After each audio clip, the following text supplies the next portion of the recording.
Hello everyone and welcome back to another tutorial for the Sims 4 game, where I'm going to show you how you can create your new character and start your new game. So let's get started right away. First of all, open up the Sims 4 game on your device, and once you open it up, within the main menu you will see the new game as well as play scenario option. Click on the new game button and now you will be taken into your sim creation page. You can choose to customize your own sim, or you may also create a sim story in order to answer a few questions to create your sim. Choose either one of these options and you may answer just a few questions in order to give your sim a unique personality. You may also switch questions if there is a question that you don't find an answer for. Once you have answered all of your questions, a character will also be created for you. Now, if you're not satisfied with the character that has been created, you can click on the randomize button to generate another random character. You can go up to the name section and then change your pronouns.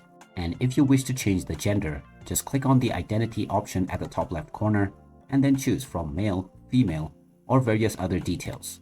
You can also choose your voice tone that you would like to give to your sim, and you may also choose the age of your sim.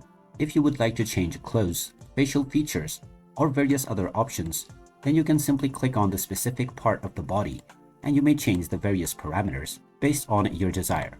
You can also define the various different kinds of outfits for various different scenarios. And if you wish to add another sim, you can simply click on the Add a Sim option at the bottom left. From here, you may add a sim from a story, or you can create your new one, or play with the various different options that are available. Once you define your name for your sim, you can click on the check mark at the bottom right corner, and now you can click on the check mark to save this household and begin playing right away. And there you have it. That is how easy it is to create a new sim to start your new game on Sims 4. If you find this video helpful, don't forget to hit that like button and subscribe to our channel if you haven't done so already. Also ring that notification bell to never miss another update from us.